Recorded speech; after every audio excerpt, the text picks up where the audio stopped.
So yun nga mga idol, magandang hapon po sa inyo lahat mga idol. So panibagong araw, panibagong video na naman po tayo ngayon mga idol. So ngayon mga idol, napunan natin yung ating unit mga idol. Ewan ko nakikita dyan sa ating camera. So hopefully nakikita, o pakita natin, lapit na dito mga idol, ayan. So hopefully kita na po. Nabuo na po natin siya. So napapansin nyo, mahaba talaga siya. So ito mga idol na prototype natin, susubukan natin ngayon kung ilan yung velocity na kaya niya mga idol sa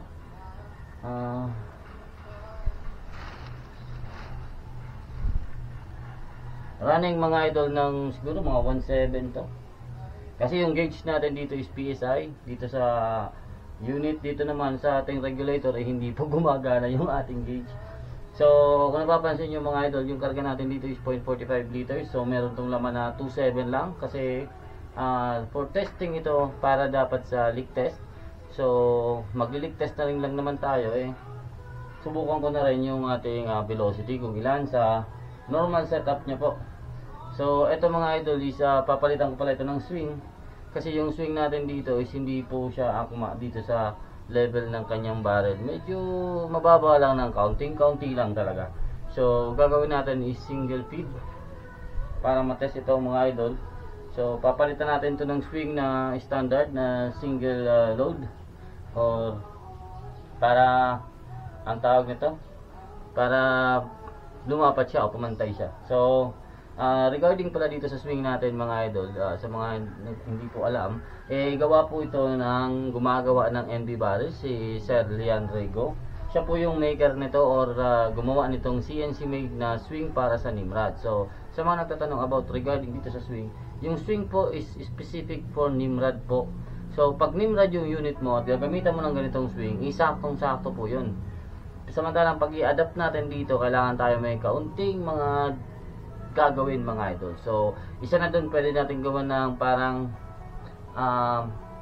yung chamber natin sa ating barrel is lalakayan natin yung bunganga para magkaroon siya ng parang ano to, yung daanan ng pellet. Just in case na mababa o mataas yung inyong lagay ng setup, is at least pagtulak mo ng pellet is aakit yung pellet papunta dun sa inyong chamber mga idol. Pwede din yun. Tapos yung chamber natin, pag ganito na kasi yung receiver natin, is medyo malalim po sa standard na chamber. Kasi ito mayroon siyang pellet pusher, so kailangan niya itulak yung ating pellet dun sa loob. So pangit naman kung pagtulak niya is pasok na pasok agad sa right leg. So ayaw mo ng ganong klaseng setup ng inyong pellet pusher mga idol. Gusto mo yung sakto lang siya, nandun lang siya malapit sa may right leg, or nandun lang siya sa may right leg mga idol. So regarding naman dito sa ating loob, masyadong matigas talaga yung ating valve return spring mga idol. So pwede pa natin yan lambutan o palitan ng spring in kaso man. So hindi pa natin binabaklas. Yung hammer din natin napakatigas mga idol. Misumi yung kanyang karga ng spring. Binuksan ko to, tiningnan ko yung spring niya kasi napaka tigas talaga niya. So Misumi yung karga niya, 10 mm mga idol. So napaka-solid niya. Pero ganito lang siya kahaba, meron siya. So medyo puputulan ko din dito sa ating may trigger assembly mga idol kasi sobrang haba talaga. Pabawasan ko to at aalisin natin tong adapter. So pwedeng alisin ko yung adapter o lalagyan ko ng adapter na maiksi, or puputulan to, aalisin, at ito na yung kakabit natin dito sa ating mismong malapit sa hammer. So ito na mismo na folding. So or may pinapagawa ako or pinapadiskarte sa kanya na yung ano lang, yung old na gawang folding, yung ginagawa mga idol ng mga JVC. So sa mga JVC user dyan, alam nyo yung mga folding ng ginagawa ng ganun, okay na yun sa akin. Yun ang trip ko kasi steel yun steel yun mga idol, na parang skeleton steel na may parang kahoy dito sa ibabaw. At least yun mga idol, babago natin yung chick rest. Pwede natin baguhin dun yung chick rest natin, depende sa kahoy na ikakabit natin o gagawin natin kahoy. So okay lang din yun. At pwede natin to lagyan at least ng wood stock kasi para magbagay siya doon mga idol sa wood sa likod. So pwede natin to lagyan sa ilalim dito, kahit dito lang kalahati ng receiver, lagyan natin ng wood stock na covering dito sa may tangke. So at least pag naka-bipod kasi tayo na dalawahan lang, okay din yung nandito yung ating bipod sa unahan mga idol. Hindi yung ganitong nasa likuran masyado yung bipod kasi naayoko siya. So buti ito tripod ito kaya kayang-kaya niya. So ano pa. So regarding dito sa railings, yung sa akin mga idol, yung papagawa ko ulit kasi ito isusoli ko to sa siguro i-distribute na lang, kaya kailangan ko lang ibigay sa kanya yung velocity. Then yung owner na makukuha nito, jackpot na jackpot, kasi napakalaking plenum nito mga idol. Design to para sa atin, ginawa ito para sa atin para malakas yung ating velocity. Then of course mga idol, magaan itong klase mga idol. So yung sa atin napapagawa natin, papaalisin natin ito or kahit palagyan natin itong railing pa rin, pero ikakabit ko dito yung 20 slots na rail mga idol na nabibili sa Lazada. So mahaba na yan. So ang gagawin ko kasi mga idol, yung purpose ko kaya ganun yung gagawin ko, kasi in case man gusto ko siyang ibulpa, pwede. Kasi meron pa rin akong space dito para lalagyan ng ating tawag nito, scope mga idol. So pwede ko siyang iurong dito, lagyan ko lang dito ng slots na 2 o 3 o 2 mga idol na slots dito sa unahan, tapos merong abang dito sa ating barrel. At pwede na siyang maging bullpup. So kailangan ko lang dito ng abang sa unahan para hindi yumuko yung ating tawag nito, yung ating ikakabit na rig. So yun mga idol. So aside from that mga idol, ano pa ba pwede natin dito? Regarding sa trigger mga idol, napakalambot yung trigger. Yung trigger ito, napakalambot mga idol, pero meron pa siyang adjustment para lumambot. Sinubukan natin, so hindi ko na kaya yun. Ang talagang parang feather touch na lang siya. So ayaw natin ng ganoon kasi baka maka-accident tayo. Pero kahit anong pukpok mo dito, kahit trigger touch yan mga idol, kahit anong pukpok mo, hindi po siya naputok. Hindi siya naputok. So okay lang naman yun, pero mas maganda kasi sa akin, hunter kasi tayo mga idol. So gusto ko yung hindi masyadong malambot, pero sakto lang. Ito mga idol, sakto lang ito pang painting at pang competition na laro. Pero kung gusto mo pa talagang lambutan, pwede pa po. Kung gusto mo rin tigasan, pwede rin po yan. So ano pa ba? Regarding dito sa barrel, ito yung kinabit natin mga idol, yung SNB1 na barrel. So ito ginamit natin for testing kasi yung isang maiksi nating barrel mga idol na brass, pagpasok ng pellet mga idol, dahil smooth twist siya, so meaning wala po siyang rifling dito sa loob. So anong nangyari sa kanya mga idol, pagpasok natin ng bala, pumupunta po dito sa unahan yung pellet natin, kaya yung putok natin ang pangit. So napansin ko siya nung nakaraan, ganoon ang putok niya. Tapos dahil wala pa tayong silencer, meron ako dito binigay nito ni Sir Seth. So meron tayo ditong 3D printed na reducer or silencer. Maganda din yung tunog mga idol. So solid yung tunog kasi yung putok nito ngayon kakaiba talaga. So naputok ko na siya mga idol.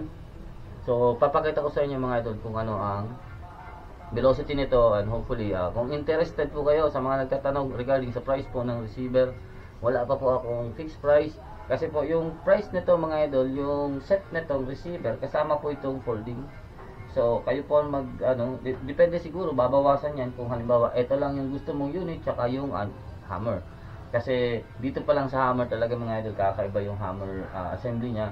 Tapos yung laki ng plenum dito is masarap din sa, alam nyo na, syempre mga mahilig dyan humanap ng power, tapos magkakaroon ka pa ng extra plenum, so pwede yun.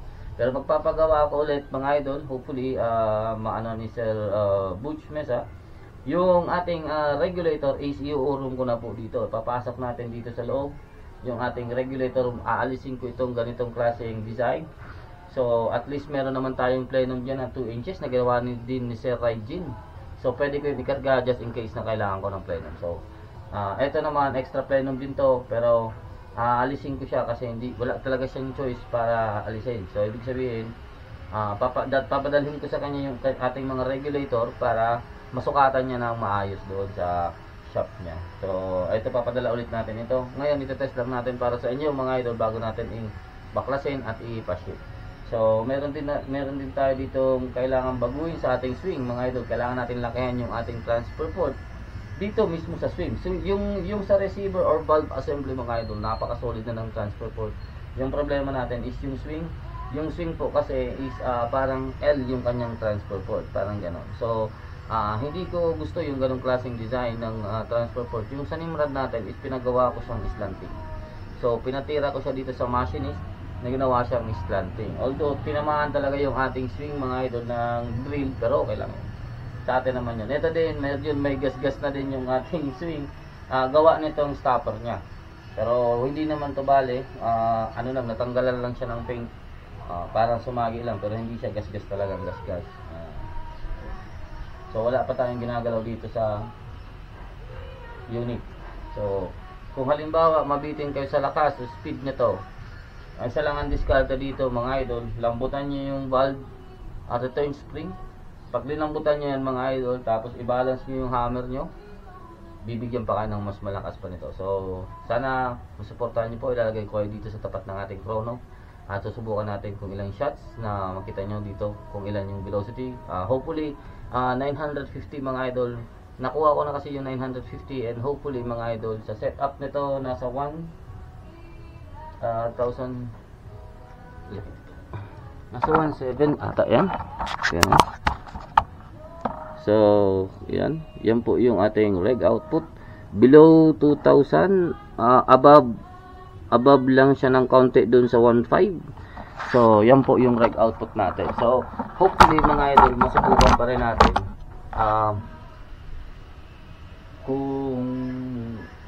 kung mabitin pa ako, tasan pa natin. So hopefully abutin natin yung 2,000 reg output. Kasi ito mga idol, na isang regulator ko is hindi ko pa po siya nasa setup, sinalpa ko lang, dyan ang inabot niya. So hopefully kaya pang abutin ng 2,000 output mga idol. Pag naabot natin, tingnan ulit natin yung velocity niya, kung kaya ng ating swing. Kung kaya ng ating swing, kasi o-ring type ito mga idol na swing. So meaning pag mga high velocity talaga, prone ito mga idol sa pag backfire ng o-ring niya mga idol. So masakit sa tenga yun. So hopefully subukan natin yan mga idol. Okay, dito ay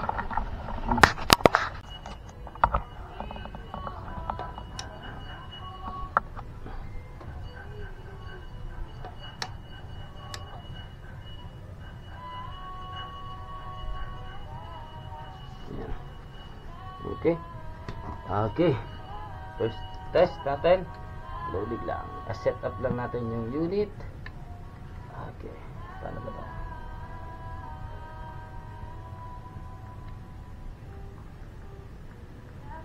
Okay,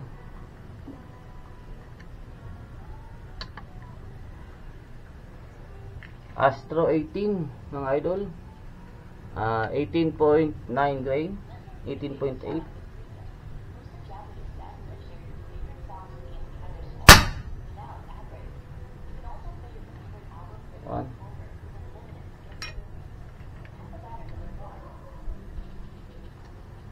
So subukan natin mga idol ng ilang shots.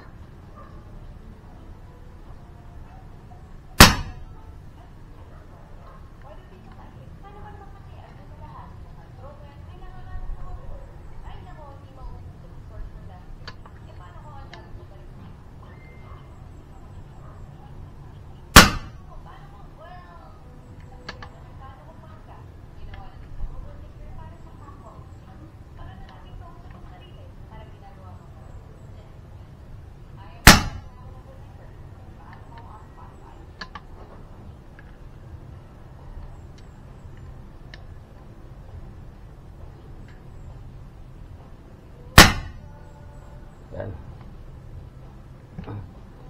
So yun, check natin ulit. 997.9, 1013, 1012, 1007, 1011. Yun, 5 shots mga idol. So gawin natin dito, dito taasan natin ito, strike ko. Wait lang at baka maglagpas tayo.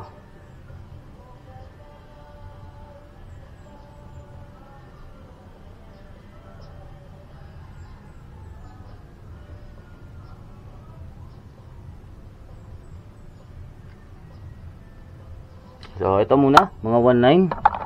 Try ulit natin dito.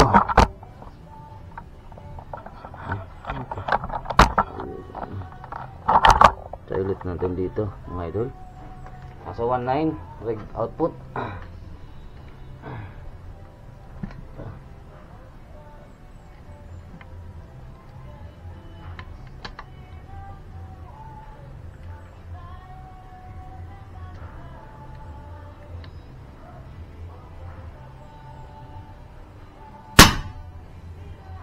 Five.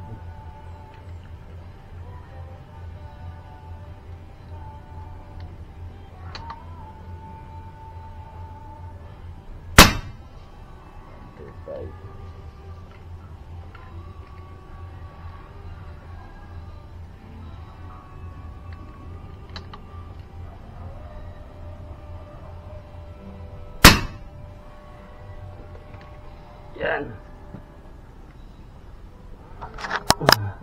So next test. Asan? 6 125 1025 1025 1023. So yan. So yung output na linagay natin, ayan, kung napapansin nyo, hindi pa umabot sa 2,000 mga idol. So hindi pa umabot sa 2,000. Saglit lang.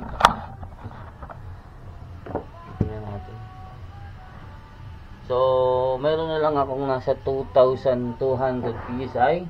So, hindi na siguro talaga yan aabot dun. Galing sa 1,800. Pero may singaw kasi.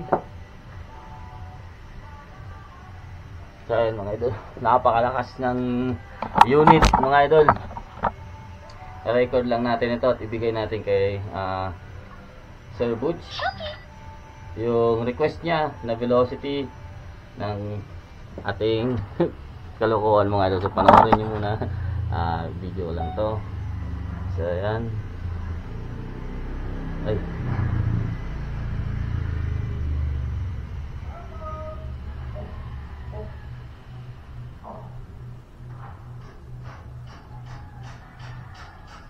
ayan, Sir Butch. So ayun mga idol, ayusin ko lang kayo mga idol. So yun mga idol, nakita nyo na yung ating kalokohan at kalungkutang unit mga idol. Umabot po siya ng 1025 feet per second sa Astro 18 na 18.9 grade. Wala pa yan mga idol kasi masyadong mataas yung ating asset reg output. Kasi nga matigas masyado yung ating valve, kaya ganun yung anong tawag ito, yung result niya. Pero siguro kung malambot itong valve natin, tapos mababa din yung ating hammer ng kaunting-kaunti lang, palagay ko hihigitan yan mga idol, yung at least 1,050 maaabot nito mga idol. O siguro kung mag-reg output ako ng mga 2001 o 2000, pwedeng magwa 1,050 ito. So palagay ko yung itong unit mga idol is kaya na po magbikwas ng slug. So kung mag-slug ka sa 1050 FPS sa pellet, siguro papalo yan ng at least mga 1000 FPS din sa slug mga idol, na di ko alam kung ilang grain, pero alam ko kasi yun ang computation niya. Kasi siguro babawas ng at least 50 FPS or 70 feet per second. So kung galing ka sa pellet tapos lalagay ka sa slug, so babawas siya ng ganun mga idol. So ayan, sulit na yung ating budget meal lang alam ko nito mga idol. So hindi pa namin na-release yung price, wala pa. So sa mga gustong interesado sa unit mga idol na receiver, so eto kasi yan buo, kasi hindi mo pwedeng receiver lang kasi ibang design yung hammer. So kailangan mo buo ito at least itong dalawa magkasama. So papagawa tayo ng panibago mga idol. Yun ang itetest ulit natin. Pero dun sa akin, sa papagawa ko nga, sabi ko kanina, iibahin ko na po yung rail. Pero sa mga o-order, hindi po ganun yung ikakabit. Ganito rin po yung railings, and papabawasan natin yung baba. Ito, kasi yung dito mga idol sa ilalim is 3mm lang dapat yung thickness or yung lalim ng mga slots. So yun po yung gagawin na bago. Tapos yung sa akin, ipapatabain ko na po ito para maipasok na dito yung ating regulator sa malapit dito, para umiksi siya, kasi kung nakikita nyo mahaba pa rin siya. So, yung papagawa ko kasi mga idol is as much as possible compact, maliit po. Maliit pero kaya bumikwas ng malakas na power. So, actually ito receiver mga idol, maliit na to. So, 5 inches ata ito mga idol. Yung nakapahaba lang talaga dito, itong part na to. Ito, tsaka ito. Yun lang ang nagpahaba sa kanya. Pero kung halimbawa palitan ito ng medyo cute na design dito, medyo hindi bulky, gaganda pa ito. Tulad ng halimbawa, maputulan ito dito, alisin ito mga idol na part. So, mga 2 inches pa rin yan, mababawas. Uurong ito dito ng 2 inches. So, iiksik na to mga idol. Tapos, pag naalis ito, around 2 inches din ito. So, babawas din tayo dito ng 2 inches sa unahan. So, iiksik po siya. So, may pinagawa din tayo mga idol na 14 inches na barrel. So, try natin yon. So, nag-request ko kay sir na barrel na 14 inches. So, pag dumating na po yun or magawa niya, masimulan niya na po gawin. So, hopefully, ma-test din natin pag dumating mga idol. Pero doon na yan sa bagong unit natin. So, sa bagong kaya ng unit natin mga idol. So, yun. Ito mga idol, bago ko lang, pero yung receiver nito is hopefully may bumili. So, kasi yung sa akin ditong kukunin, hindi kasi pwede sa ibang receiver mga idol, is yung trigger mechanism. Kasi may ukad ito mga idol para dun sa swing. So, sa akin na lang ito, walang problema, papaputulan ko yan. Tapos yung ating swing na multi-shot mga idol, and yung valve. Kasi yung valve natin at saka yung swing, sila po yung bagay. Kasi ano yan 19mm po yung ating valve. Then yung swing, yung butas ng swing is 19mm. So, sa mga ibang gamit mga idol is ano lang 16mm ata yung outside diameter. So, okay na rin yun. Sa akin kasi malaki kasi binagay po siya dito sa swing. So, kukunin ko yan para hindi na siya gumawa ng panibagong Ito na lang yung gagawin niya, panibagong block ng receiver mga idol. So, maybe papaiksian ko ito pero papalapadan ko dito. Kasi yung point natin ng malapad is para malagay natin yung ating shroud. Kasi ito, bitin pa rin yung ating shroud mga idol. So, ibig sabihin, bababa ito dito. Bababa pa yan dito. Tapos, ang tawag nito, kaya kailangan nating humaba dito. At ito namang valve assembly is aakit siya dito. So, lalaki yung ating plenum. Gawa ng malaki na din yung ating butas dito. So, kung mapapansin nyo mga idol, malaki yung ating thread na kailangan dito. So, ibig sabihin, malaki din yung kailang kakainin space dito. So, although maiksi na yung unit natin, pero malaki pa rin yung kanyang plenum. So, tapos dito naman sa likuran, papalakihan din natin yung kanyang plenum mga idol as much as possible. So, papabagay natin yung lahat. So, yun mga idol, stay tuned lang kayo. Maraming salamat po sa inyong panonood mga idol. So, unfortunately, hindi pa po natin ito matitest for accuracy. Kasi bound to pabalik po ito sa Novaliches kay Sir Butch para po sa maagahang repair and hopefully before gun ban, after gun ban pala sorry, mailabas na natin yung ating unit. Ito. So mabuo na natin ulit ito at mailabas na natin siya para sulit na. Okay. So yun mga idol, hanggang dito lang. Take care. God bless. Peace out.